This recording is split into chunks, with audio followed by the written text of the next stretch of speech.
What is the self-concept? Although the self-concept might have a zillion different features and aspects to it, I like to separate the self-concept into kind of major chunks based on the different goals or perspectives that this aspect of self-concept has. So you might think of it as having different selves. So, for example, you have a physical self, you have a social self, you have an agentic self, or basically the doer. You have an achiever self, or the one that wants to create positive outcomes for yourself. You have a mental self, which encompasses things like your opinions and thoughts. You have a contextual self, or basically, this is the sense that a self is coherent despite acting differently in different situations.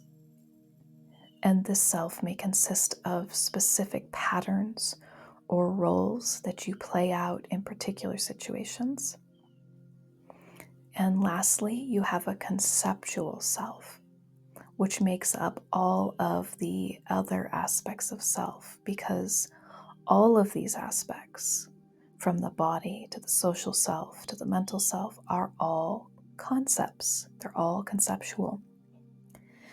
So when the self begins to dissolve in awakening, you may experience different aspects of the self-concept dissolving at different rates or at different times.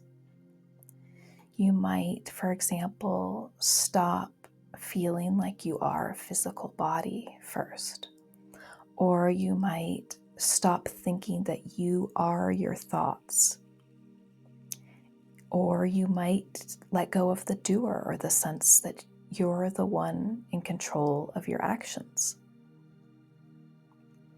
And by understanding these different aspects of the self-concept, we can have a better idea of sort of where we are within the awakening process and how much of our self continues to be solid, to seem solid and permanent and stable and real.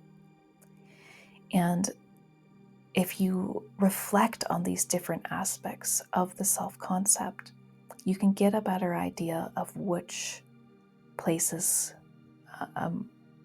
have gotten stuck, of which parts of yourself are still very sticky, are still holding on. And by reflecting on these parts, you can begin to move past the self entirely.